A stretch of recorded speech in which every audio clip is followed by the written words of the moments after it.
നല്ല കോരിച്ചൊരിയുന്ന മഴയാണ്, നല്ല രക്ഷയില്ലാത്ത മഴയാണ്. കാരണം ഈ ഭാഗത്താണ് നമ്മുടെ നാടിന് നടുക്കിയ ഒരു സംഭവം അരങ്ങേറിയത്.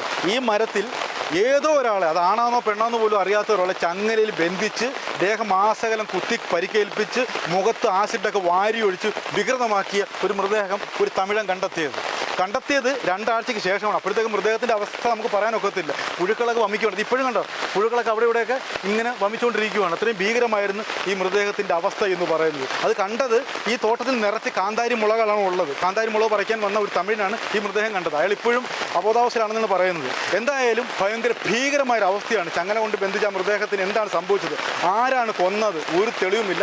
പോലീസ് ഇപ്പോഴും ഇരുട്ടിൽ തപ്പുകയാണ്. ഇവിടെ ഒരു ആഭിചാര ക്രിയ നടന്നായിട്ടുള്ള തെളിവുകളാണ് എനിക്ക് കാണാൻ കഴിഞ്ഞത്. ഇത് കൊല്ലം ജില്ലയിലെ പുനലൂരിനടുത്തുള്ള മുക്കടവിലുള്ള ആളുകാര മലയിലാണ് സംഭവം നടന്നിരിക്കുന്നത്. പ്രതി എന്തായാലും ഈ ഭാഗത്തെപ്പറ്റി കൃത്യമായിട്ട് അറിയുന്ന ഒരാളാണെന്നുള്ള ഒരു തത്വമൊന്നുമില്ല. അത്രയും വിജനമായ പ്രദേശമാണ്. പക്ഷേ ഇര ആരാണ്, തമിഴനാണോ മലയാളിയാണോ, ഒരു പിടിയുമില്ല. എന്തായാലും നമുക്ക് ആൾക്കാരുടെ അഭിപ്രായമൊക്കെ എടുത്ത് നമുക്കിതിനൊരു കൺക്ലൂഷൻ ഉണ്ടാക്കിയെടുക്കാം. നമുക്ക് നേരെ ആൾക്കൂട്ടത്തിനിടയിലേക്ക് പോകാം. ആദ്യം പോലീസിനെ അലട്ടുന്ന ഒരു ചോദ്യം എന്താണെന്ന് വെച്ചാൽ, കൊല്ലപ്പെട്ടത് ആരാണ്? കൊലയാളി പിന്നെ കണ്ടുപിടിക്കുക അല്ലേ, കൊല്ലപ്പെട്ടത് ആരാണെന്ന് ഒരു പിടിയുമില്ല. പക്ഷേ ഏകദേശം ധാരണ എത്തിയിരിക്കുന്നത് തമിഴനാണെന്നാണ്. പക്ഷേ എങ്കിലും മലയാളികൾ ആരെങ്കിലും മിസ്സിങ് ആയിട്ടുണ്ടോ എന്നുള്ള ചോദ്യമാണ് നമുക്ക് ആദ്യം അറിയേണ്ടത്. ഇത് കണക്ക് ഇവരൊക്കെ വർഷങ്ങളായിട്ട് ഈ ഭാഗത്ത് തന്നെ കച്ചവടം നടന്ന ആൾക്കാരാണ്. അപ്പോൾ നമുക്ക് ആദ്യം അറിയേണ്ടത് ഈ ഭാഗത്തുള്ള ചേട്ടാ ഇങ്ങനെ ഓടരുത് ഇങ്ങനെ ഈ മലയാളീസ് ആരെങ്കിലും ഈ ഭാഗത്ത് മിസ്സിങ് ആയിട്ടുണ്ടോ അറിയാമോ? ഈ പുനലൂർ വെട്ടിത്തട്ട ഈ ഭാഗങ്ങളിൽ ആരെങ്കിലും മലയാളീസ്? അങ്ങനെ അറിവൊന്നുമില്ല. ഒന്നുമില്ല. ഒന്നും ആലോചിച്ച് നോക്കിയാൽ നിങ്ങളുടെ സുഹൃത്തുക്കളോ ഏതെങ്കിലും രീതിയിലുള്ള ആൾക്കാർ ഒരു മിസ്സിങ് ആയിട്ടുണ്ടോ മലയാളീസ്?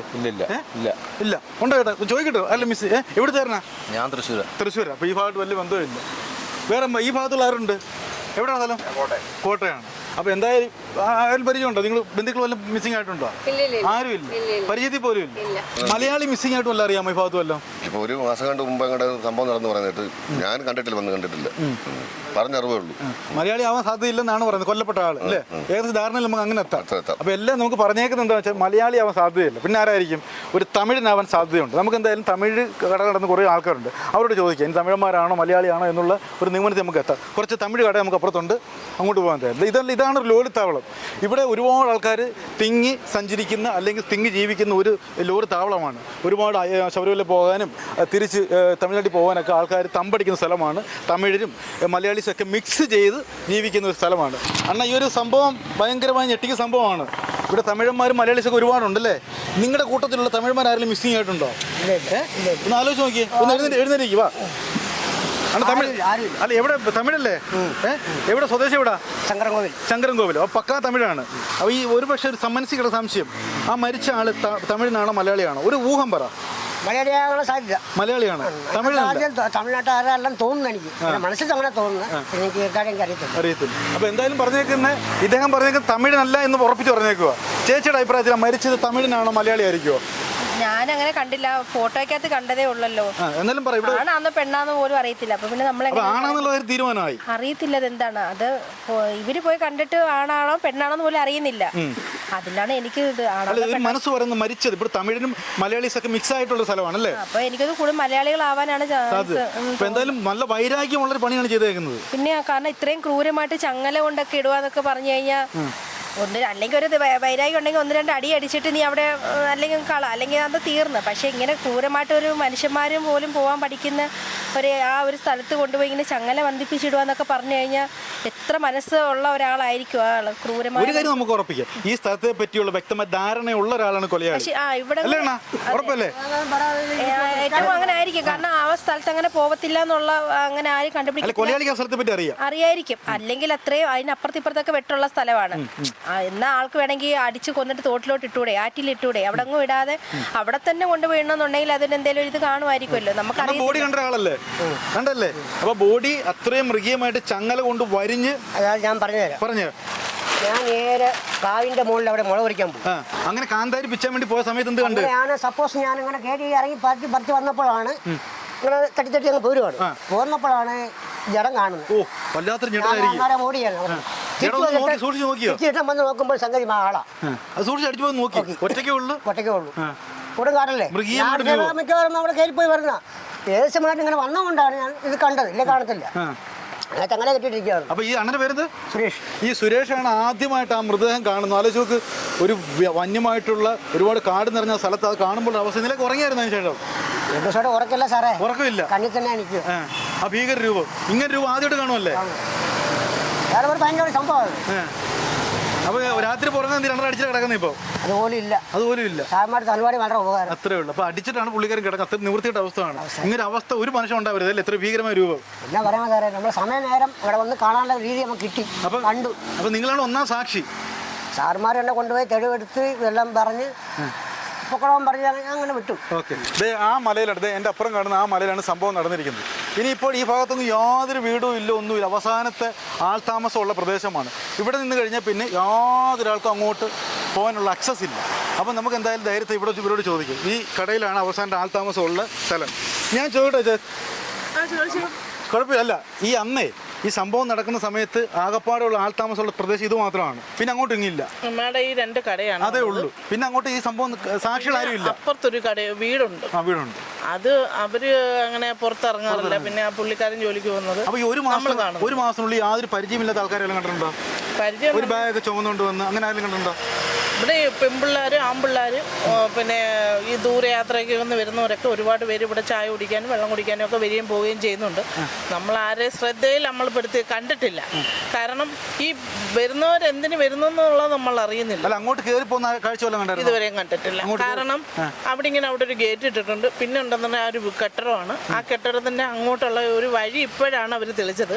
അതായത് ഈ കെട്ടിടം വെച്ചണക്ക ശേഷമാണ് ആ വഴി തെളിച്ചത്. അതിന്മേൽ വഴിയില്ലായിരുന്നു. ഈ സീസൺ കഴിഞ്ഞ ശബരിമല സീസൺ കഴിഞ്ഞണക്കെ ഇതുവരെ ഈ തോട്ടത്തെ ആരും വെട്ടുകാരില്ല. ഇത് ഈ പോസ്റ്റ്മോർട്ടം റിപ്പോർട്ടിൽ വന്നേക്കുന്ന ഒരു മുടന്തുള്ള ഒരാളാണ്, കാലിന് സ്വാധീനമില്ലാത്ത ഒരാളാണ് മരിച്ചു കിടക്കുന്നത് പറയുന്നത്. അങ്ങനെ ആരെങ്കിലും കണ്ടതായിട്ട് ഓർമ്മയുണ്ടോ? അങ്ങനെയെന്ന് പറഞ്ഞാൽ ഇപ്പം പ്രത്യേകിച്ച് ആരെയും ഞാൻ കണ്ടിട്ടില്ല. പിന്നെ വണ്ടിയിലൊക്കെ വരുന്നവർ വെള്ളം കുടിക്കാനൊക്കെ ഇറങ്ങുന്നവരുണ്ട്. അല്ല, വണ്ടിയിൽ ഇരുന്ന് വെള്ളം ചോദിക്കുമ്പോൾ നമ്മൾ കൊണ്ടു കൊടുക്കുന്ന ഒരു പതിവുണ്ട്. കാരണം ഇറങ്ങാൻ ബുദ്ധിമുട്ടുള്ള ഒന്നുമില്ല, നമ്മൾ ഇതുവരെ ശ്രദ്ധിച്ചിട്ടില്ല. പോലീസൊക്കെ വെള്ളം കുടിച്ചിരിക്കുകയാണ്. ഇപ്പോൾ അങ്ങനെ രാപ്പൊക്കെ പോലീസ് വണ്ടിയൊക്കെ ഇവിടെ കിടക്കുകയാണ് പ്രതിയെ തപ്പാൻ വേണ്ടി. എന്തായാലും ഒരു വലിയ അന്വേഷണം നടന്നുകൊണ്ടിരിക്കുകയാണ്. പോലീസൊക്കെ സദാസമയം ഇവിടെ ജാഗ്രത പാലിച്ചുകൊണ്ടിരിക്കുകയാണ്. എൻ്റെ മുമ്പിൽ ഇരിക്കുന്ന ഷാഡോ പോലീസൊക്കെയാണ് വേരിഷീറ്റിലൊക്കെ നിൽക്കുന്നത്. അപ്പോൾ സർവത്ര ഷാഡോ പോലീസും അത്തരത്തിലുള്ള പോലീസിൻ്റെ ബഹളമാണ് ഈ പ്രദേശം മുഴുവൻ. എന്തായാലും നമുക്ക് ഒരു കാര്യം ഉറപ്പിക്കാം, നമ്മുടെ കേരള പോലീസ് എന്ന് പറയുന്ന ചില്ലറക്കാരല്ല കേട്ടോ. ഏതാനും ദിവസങ്ങൾക്കുള്ളിൽ നമ്മൾ കാത്തിരുന്ന ആ പ്രതിയെ പിടിക്കുന്നുള്ള തർക്കമൊന്നുമില്ല. നമുക്കിനി നേരെ ആ മലമുകളിലേക്ക് പോകാം. ഇനി നമുക്ക് അറിയേണ്ടത് നമ്മുടെ ഒരു ഊഹം അല്ലെങ്കിൽ നമ്മുടെ ഒരു കൺക്ലൂഷനിൽ എത്താൻ പോകുന്നത് എന്തായിരിക്കും സംഭവിച്ചത്, അല്ല ആരാണ് പ്രതി, ആരാണ് കൊലയാളി എന്നുള്ള ഏകദേശ ധാരണ നമ്മുടെ ഒരു ഭാവനയിലാണ് കൊണ്ടുവരാൻ പോകുന്നത്. നമ്മുടെ സുഹൃത്തായ ജയചന്ദ്രൻ നമ്മോടൊപ്പം ചേരും. ഇതാണ് ജയചന്ദ്രൻ. ജയചന്ദ്ര, അപ്പം നമ്മളുടെ കൺക്ലൂഷൻ എത്താൻ പോവുകയാണ്. അന്ന് എന്തായിരിക്കും സംഭവിച്ചത്? അപ്പോൾ എൻ്റെ ഒരു നിഗമനത്തിൽ ഒരാൾ വികലാംഗനായിട്ടുള്ള ആളാണല്ലോ മരിച്ചു കിടക്കുന്നതാണല്ലോ പറഞ്ഞേക്കുന്നത്, പോസ്റ്റ്മോർട്ടം റിപ്പോർട്ടിൽ വന്നേക്കുന്നത്. അപ്പോൾ വികലാംഗനായിട്ടുള്ള ആൾ ഇവിടെ നിൽക്കുന്നു. ഏതോ 2 പേർ, അതിൽ ഒന്നിൽ കൂടുതൽ ആൾക്കാർ ഇയാളെ വാച്ച് ചെയ്യുന്നു. പല കാര്യത്തിന് വേണ്ടിയായിരിക്കും.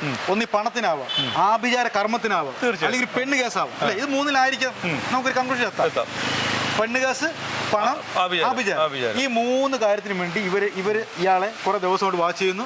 പറ്റിയൊരു സമയം ഈ ഇരയെ സമീപിക്കുന്നു. അതിനുശേഷം കാര്യങ്ങൾ പറഞ്ഞ് നയതന്ത്രത്തിൽ പറഞ്ഞ് മനസ്സിലാക്കുന്നു. നമുക്ക് ഇന്നൊരു സ്ഥലമുണ്ട്, അങ്ങോട്ട് പോകാം, നമുക്ക് 2 അടിക്കാം എന്നൊക്കെ പറയുന്നു. കൊണ്ടുപോകും. അതിനോട് യോജിക്കുന്നുണ്ടോ ഇല്ലയോ? അല്ല, അങ്ങനെ സംഭവിക്കാൻ സാധ്യതയുണ്ട്. അല്ലാതെ ഈ വികലാംഗന്റെ ആളെ ഒരിക്കലും ബലാകാരമായിട്ട് പിടിച്ചുകൊണ്ടുപോകാൻ പറ്റത്തില്ല. അങ്ങനെ കൊണ്ടുപോകണമെങ്കിൽ ഇയാളെ കൈയും കാലും കെട്ടിയിട്ട് ആ ചങ്ങല കിട്ടുന്ന പോലെ കെട്ടിയിട്ടതിന് ശേഷം എടുത്തോണ്ട് പോകാൻ പറ്റും. എടുത്തോണ്ട് പോകാന്ന് പറഞ്ഞാൽ ഈ വഴി വഴിയത് എടുത്തോണ്ട് പറ്റത്തില്ല. നടന്നു പോലും പോകാൻ ബുദ്ധിമുട്ടായിരുന്നു. ഇപ്പോഴാണ് ഈ കാടൊക്കെ തെളിഞ്ഞു വന്നത്. അതെ. അപ്പൊ അതിനുശേഷം ഇവര് അതിനുള്ള സജ്ജീകരണങ്ങളൊക്കെ മുകളിൽ ഒരുക്കിയിട്ടുണ്ടാവും. ചങ്ങല, അതുപോലെ തന്നെ പൂട്ട്, താക്കോല്, കരുതലുണ്ട്. ഇപ്പൊ ഇവന്റെ ദൃഷ്ടിയിലൊന്നും പറയാൻ പാടില്ലല്ലോ. എന്നിട്ട് കാര്യങ്ങളൊക്കെ പറഞ്ഞ് മനസ്സിലാക്കുന്നു. അവൻ സമ്മതം മൂളുന്നു. ഈ 1-ൽ കൂടുതൽ ആൾക്കാരോടൊപ്പം ഇവൻ സഞ്ചരിച്ച് നീങ്ങുകയാണ് ഈ വഴിയിലൂടെ. അല്ലേ, നമുക്ക് ആ വഴിയിലൂടെ പോയാലോ? ഒരുപാട് പാടാണ്. ജയിച്ച നേരത്തെ പോയിട്ടുള്ള ആളല്ലേ? ഭയങ്കര പാടാണോ? ബുദ്ധിമുട്ടാണ്. അപ്പോൾ എന്തായാലും ഈ സ്ഥലത്തെ പറ്റി അറിയുന്ന ഒരാളായിരിക്കും. തീർച്ചയായും. അല്ലെങ്കിൽ വഴിയൊന്നും അറിയത്തില്ല. ഈ മലയെ കുറിച്ച്, അതായത് ശരിക്കും പറഞ്ഞിട്ട് ഈ റോഡിൽ നിന്ന് ഏതാണ്ട് 800-850 അടി ഉയരത്തിൽ ഉയരത്തിലാണ്. അവിടെ നമ്മൾ നിന്ന് ഈ റോഡിൽ കൂടെ പോകുന്ന ഒരു വാഹനത്തിന്റെ ശബ്ദം കേൾക്കത്തില്ല. അവിടെ നിന്ന് നിലവിളിച്ചാൽ ഒരു രീതിയിലും ഇവിടെ ശബ്ദം കേൾക്കത്തില്ല. അപ്പൊ അത്രത്തോളം അറിവുള്ള ഒരാളാണ്. തീർച്ചയായും ആ തോട്ടത്തെക്കുറിച്ച്, അതാ ഞാൻ മുമ്പ് പറഞ്ഞത്, ആ തോട്ടത്തെക്കുറിച്ച് വ്യക്തമായ ധാരണയുള്ള ആളുകൾ ഈ കൊലയ്ക്ക് പിന്നിലുണ്ട് എന്നുള്ള കാര്യത്തിൽ യാതൊരു തർക്കമില്ല. പക്ഷെ ഒരു കാര്യം ഉറപ്പാണ്, ഈ മരിച്ച ആൾക്ക് ഇതിനെപ്പറ്റി ധാരണ കാണത്തില്ല. തീർച്ചയായിട്ടും കാണത്തില്ല. അയാൾ ഇവരുടെ കൂടെ പോയി മാത്രമേ, അല്ലെങ്കിൽ ഈ പ്രദേശത്തെ കുറിച്ച് അറിയാവുന്ന ആരോ ആയിരിക്കണം. അപ്പൊ എന്തായാലും നമുക്ക് ആ വഴിയിലൂടെ, അല്ലെങ്കിൽ ആ കൊലപാതകയും കൊല്ലപ്പെട്ട ആള് സഞ്ചരിച്ച വഴിയിലൂടെ നമുക്കൊന്ന് പോകാം അല്ലേ? ഈ വഴിയാണ് കുറച്ച് തെളിഞ്ഞു കിടക്കുക. ഇനി ഇതിന്റെ ഏറ്റവും ടോപ്പിൽ നമ്മൾ പോകുന്നത്. അപ്പൊ ഈ രണ്ട് സുഹൃത്തുക്കള് ഇങ്ങനെ പോകുന്നു, അതിന്റെ ഇടയ്ക്ക് നമ്മുടെ ഇര നിൽക്കുവാണ്. അപ്പൊ അവനെ വളരെ സന്തോഷത്തോടുകൂടി സ്നേഹത്തോടെ കുശലമൊക്കെ പറഞ്ഞ് ഇങ്ങനെ കൊണ്ടുപോവുകയാണ് അല്ലേ? അപ്പൊ നമുക്ക് ഇടയ്ക്ക് നിൽക്കുന്ന ഇരയാണ്, അതായത് ചെറിയൊരു ഞൊണ്ടലുണ്ട്. അപ്പൊ ഇടയ്ക്കിടയ്ക്ക് ആ രണ്ടാൾക്കാർ അല്ലെങ്കിൽ ഒന്നിൽ കൂടുതൽ ആൾക്കാർ ഇങ്ങനെ താങ്ങുന്നു വീഴാതിരിക്കാൻ വേണ്ടി. അപ്പൊ ഈ പാമ്പ് പിടിച്ച ഒന്നും അറിയുന്നില്ല. അങ്ങനെ തന്ത്രപൂർവ്വം ഈ മലയ്ക്ക് മുകളിലേക്ക് കയറ്റുകയാണ്. തെളിച്ചിട്ടാണ് നേരത്തെ ഇങ്ങനെയാണോ? ഇപ്പൊ 2 ദിവസം കൊണ്ടേ ഇവിടെ ആളുകളൊക്കെ നടന്നല്ല തെളിഞ്ഞിട്ടുണ്ട്. ഇവിടെ ഈ ഇത് അടിച്ചിട്ടുണ്ട് അവര്. പക്ഷെ എന്തായാലും 2 ആഴ്ച മുമ്പുള്ള മൃതദേഹത്തിൽ പഴക്കമുണ്ട്. അപ്പൊ അന്നൊക്കെ ഇവിടെ നല്ല കാടായിരിക്കും. ഇപ്പോഴാണ് ഇത് തെളിച്ചിട്ടേക്കുന്നത്. ഞങ്ങൾ അന്ന് വരുമ്പം, ഈ ബോഡി കണ്ട ദിവസം വരുമ്പം ഇത്രയൊന്നും തെളിഞ്ഞിട്ടില്ല. ഇല്ലില്ല.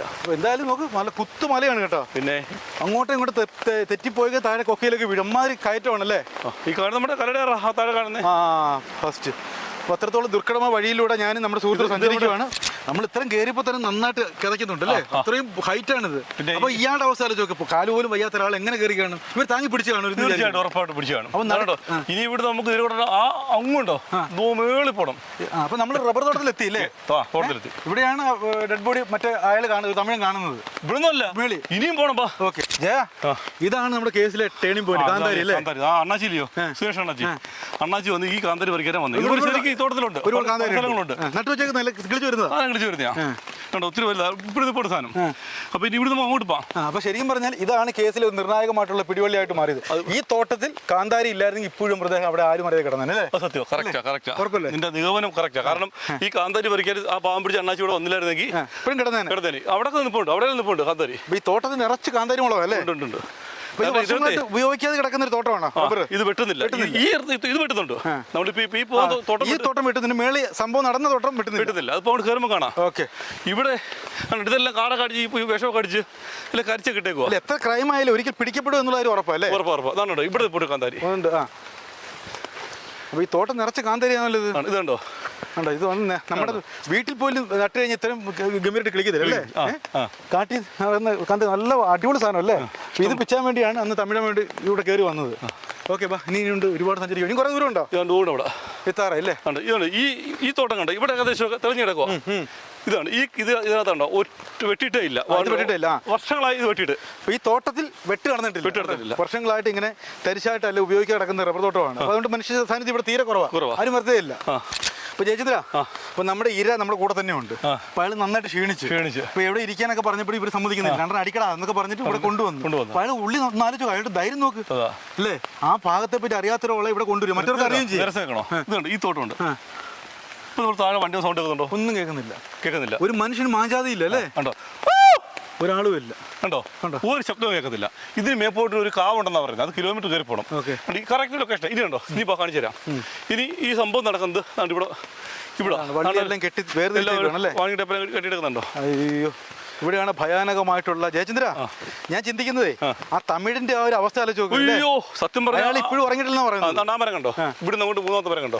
ആ മരത്തിന്റെ വീട്ടിലാണ്, അവിടെയാണ് കെട്ടിയേക്കുന്നത്. അപ്പൊ ഇവിടെ നല്ല കാടായിരുന്നു ആ സമയത്ത്. ഞാൻ കേറിക്കോട്ടെ. അപ്പൊ എന്തായാലും ആ തമിഴിന് ഇങ്ങനെ ഞാൻ ഒന്ന് ആക്ഷൻ കാണിച്ചാൽ ഇങ്ങനെ ഈ മുളക് ഇങ്ങനെ പിച്ചി പോകുന്നു. ആ ഭീകരമായ കാഴ്ച കാണുകയാണ്. ആലോചിച്ച് നോക്കി, നമ്മളൊക്കെ ആണെങ്കിൽ ശ്വാസം പോയി ഇവിടെ ചത്തു വീണതിന്. അപ്പം ഈ മരിച്ച ബോഡി സ്മെല്ലുണ്ടോ? ഇപ്പോഴും ആ സ്മെല്ലുണ്ട്, അഴുകിയ സ്മെല്ലുണ്ട്. ഈ മരത്തിലാണ് ചങ്ങലയിൽ തളച്ച് ആ ഭാഗത്താണ് കിടക്കുന്നത് ബോഡി. അവിടെ അങ്ങനെ കിടക്കുന്നേ. അതിനകത്ത് ഈ കാല് കൈയും ചങ്ങലയിൽ തളച്ച് നമുക്ക് അങ്ങോട്ട് മാറിയിരിക്കാം. ഇനി എന്താ സംഭവം ഞാൻ പറയാം. എന്താണെന്ന് അറിയാം? അപ്പൊ ഈ ഇരയെ ഇവർ കൊണ്ടുവരുന്നു. അപ്പൊ നമ്മൾ ആദ്യം പറഞ്ഞ പോലെ ഒന്നീ പണത്തിന് അല്ലെങ്കിൽ പെണ്ണ് വിഷയം അല്ലെങ്കിൽ ആഭിചാരം എന്റെ മനസ്സിൽ കൂടുതൽ നിൽക്കുന്ന ആഭിചാരത്തിന് വേണ്ടി ഈ ആഭിചാരത്തിനോട് അതുപോലെ താല്പര്യം അതായിരിക്കും ഇങ്ങനെ ചങ്ങല പറയുന്ന മൃതദേഹം വികൃതമാക്കുന്നു താക്കോല് എന്നൊക്കെ ഒരു ആഭിചാരത്തിലേക്കുള്ള സാധ്യതയാണ് ഞാൻ കാണുന്നത്. ഒരു പക്ഷെ അങ്ങനെ പറ്റി ഇരയാണ് അവർ കിട്ടിയേക്കുന്നത്. ആ ഇര ഇതിൽ കെട്ടിവെക്കുന്നു. നല്ല ആനയെ പൂട്ടുന്ന ചങ്ങല വെച്ച് ബന്ധിപ്പിക്കുന്നുണ്ട്. ആനപ്പൂട്ട് ചങ്ങലയല്ല, സാധാ ചെറിയ ചങ്ങലയാണ്. ബന്ധിപ്പിക്കുന്നു. അങ്ങോട്ട് പോകണ്ട, അവിടെ ബോഡി ജീവന് വേണ്ടി ജീവന് വേണ്ടി ഇങ്ങനെ പെടയുകയാണ്. പക്ഷെ അതൊന്നും ഇവരെ അലട്ടുന്നില്ല. ഇരയെ ഇതിനകത്ത് കെട്ടിവെക്കുന്നു. ആ കടാര് വെച്ച് ആഴത്തിൽ കുത്തുന്നു. ചോര പുറത്തേക്ക് എറിയുന്നു. ആ ചോര ദൈവത്തിന് സമർപ്പിക്കുന്നു. അതിനുശേഷമായിരിക്കും ആ മൃതദേഹം വികൃതമാക്കുക എന്നുള്ള അടുത്ത ലക്ഷ്യം. വികൃതം എത്രത്തോളം വികൃതമാക്കാൻ പറ്റും അത്രത്തോളം ദൈവത്തെ പ്രസാദിപ്പിക്കാൻ പറ്റുന്ന രീതിയിലേക്ക് ആ ആസിഡ് ആ മുഖത്തേക്ക് ഒഴിക്കുന്നു. ഭീകരമായ രീതിയിൽ ആ മൃതദേഹത്തോട് അല്ലെങ്കിൽ ആ ശരീരത്തോട് പെരുമാറുകയാണ്. അങ്ങനെ ജീവന് വേണ്ടി പെടുകയാണ്. അത് കണ്ട് ഇവർ ആസ്വദിക്കുകയാണ്. അപ്പുറം ഇപ്പുറം മാറി ആസ്വദിക്കുകയാണ്. എന്നിട്ട് അവസാന ശ്വാസവും നിലച്ചു എന്ന് ഉറപ്പുവരുത്തിയ ശേഷം ഇവർ രംഗം വിടുകയാണ്. അങ്ങനെ ബാഗ് ഈ പേടിപ്പെടുന്ന അന്തരീക്ഷമാണല്ലേ. അങ്ങനെ വേണ്ട 1-2 ആഴ്ചയോളം മൃതദേഹം ഇവിടെ തന്നെ കിടക്കുകയാണ്. ഈ ഭാഗത്തേക്ക് ആരും വരുന്നില്ല. സുരേഷ് അണ്ണാച്ചി വരുന്നു. കേസിൽ തുമ്പുണ്ടാവുന്നു. ആ ഒരു അവസ്ഥ ആലോചിച്ച് നോക്കല്ലേ. അപ്പൊ എന്തായാലും നമുക്കൊരു കൺക്ലൂഷൻ എത്താം. അല്ലെ, മറ്റൊരു കാര്യം പറയട്ടെ. അതിനകത്ത് ഈ ആഭിചാരത്തിന്റെ കാര്യം അവിടെ നിൽക്കട്ടെ. ഈ ആഭിചാരം ഒഴിച്ചാൽ ആഭിചാരമാണെന്ന് നീ പറയുന്നു. പക്ഷെ ഞാൻ അതിൽ ഒരു വ്യത്യസ്തമായ കാര്യം പറഞ്ഞു. ആഭിചാരമല്ല, ഇദ്ദേഹത്തോട് എന്തെങ്കിലും മുൻവൈരാഗ്യം ഉണ്ട്, ഈ മരിച്ച ആളോട് മുൻവൈരാഗ്യം ഉണ്ട്. ആ മുൻവൈരാഗ്യം തീർക്കാൻ ഈ പ്രദേശത്തെക്കുറിച്ച് വ്യക്തമായ ധാരണയുള്ള ആരോ ആളുകൾ ഇദ്ദേഹത്തെ ഇവിടെ സ്നേഹം നടിച്ച് കൂട്ടിക്കൊണ്ടുവന്ന് ഒരുപക്ഷെ അങ്ങനെ കർമ്മം ചെയ്തു. ഞാൻ അവിടെ കണ്ണിക്കുവാണ്. മുൻവൈരാഗ്യമുള്ള ഒരാള് ഇത്രയും വിജനമായ സ്ഥലത്ത് വരത്തില്ല. താഴെ നിന്ന് തന്നെ അയാൾ രക്ഷപ്പെടാനുള്ള മാർഗം നോക്കും. എന്താ അല്ലല്ല, ഇത് സ്നേഹം നടിച്ചുകൊണ്ട് അല്ലെങ്കിൽ ഇങ്ങനെ ഒരാളെ കൊന്നിവിടെ കൊടുത്ത ക്രൂരമായി കൊന്നിട, അല്ലെങ്കിൽ ഈ സൈക്കോ പോലും ആയിരിക്കണം. ഈ ഇങ്ങനെ മരണം കണ്ട് ആസ്വാദനത്തിനോട് ഒരു അച്ഛനെയും അമ്മയും കൊന്ന് ആസ്വദിച്ചിട്ട് അതുപോലെ. പക്ഷെ ഒരു കാര്യമുണ്ട്, ഈ ഏരിയ അവർ ട്രാപ്പിലാക്കി. ഏതോ വിധത്തിൽ അയാൾക്ക് രക്ഷപ്പെടാൻ ഒക്കാത്ത ട്രാപ്പിലേക്ക് ആക്കി. തീർച്ചയായും ആക്കിയിട്ടുണ്ട്. അങ്ങനെയാണ്. അല്ലെങ്കിൽ ഈ വിജനമായ സ്ഥലത്ത് വരത്തില്ല, ഒരിക്കലും വരത്തില്ല. എന്തായാലും ഒരു കാര്യം നമുക്ക് ഉറപ്പിക്കാം, ഈ സ്ഥലത്തെ പറ്റി വ്യക്തമായ ധാരണ ഉള്ള ആളാണ് കൊലയാളി. അത് തമിഴനാവാം അല്ലെങ്കിൽ മലയാളിയാവാം. മലയാളി ആവും എന്നാണ് എന്റെ മനസ്സ് പറയുന്നത്. പക്ഷേ ഈ മരിച്ചത് ഒരുപക്ഷെ എന്റെ മനസ്സ് ഒരു തമിഴൻ തന്നെയാണ്.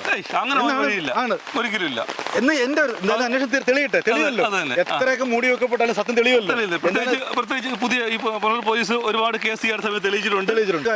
എന്റെ നിഗമനത്തിൽ ഇത് ആഭിചാരക്രിയയാണ്. എന്റെ നിഗമനത്തിൽ ഇത് ഒരു ആഭിചാരമല്ല. ഓക്കെ, അപ്പൊ ഇത് കൊല്ലപ്പെട്ടതൊരു തമിഴനാണ്, കൊന്നത് ഒരു മലയാളികളായിരിക്കാം. എന്തായാലും ആ ഒരു നിഗമനത്തിൽ അല്ലെങ്കിൽ നാളെ മാറാതിരിക്കും എന്റെ നിഗമനം പറയുകയാണ്. അപ്പൊ എന്തായാലും നമ്മുടെ മിടുക്കന്മാരെ പോലീസ് തെളിയിച്ചിരിക്കും. ദിവസങ്ങൾക്കുള്ളിൽ നമുക്ക് കാണാമെന്ന് മാത്രം പറഞ്ഞുകൊണ്ട് നിർത്തിയാലോ. നല്ല മഴയാണ്. ഇനി ഒരു ഇവിടെ ചിലപ്പോൾ ഇത് പ്രേതം നമ്മളെ പിടിക്കും. അപ്പൊ എന്തായാലും പ്രേതം വിഹരിക്കുന്ന കൊടുങ്കാട്ടിൽ നിന്ന്, കൊടുങ്കാടല്ല, ഈ ആളുകേറ മല. പേരെന്തോ? ആളുകേറ മല എന്നാണ് സ്ഥലത്തിന്റെ പേര്. പാകപ്പാടെ ഉള്ളത് ഞാനും ഉണ്ട്, ജയചന്ദ്രനും ഉണ്ട്, നമ്മുടെ ക്യാമറ മാത്രമേ ഉള്ളൂ, ശാലു ഉണ്ട്. അപ്പൊ എന്തായാലും ആളുകേറ മലയിലെ ഈ കൊലപാതകത്തെ എത്രയും പെട്ടെന്ന് വിരാമം ഉണ്ടാവട്ടെ എന്ന് മാത്രം പറഞ്ഞുകൊണ്ട് ബൈ.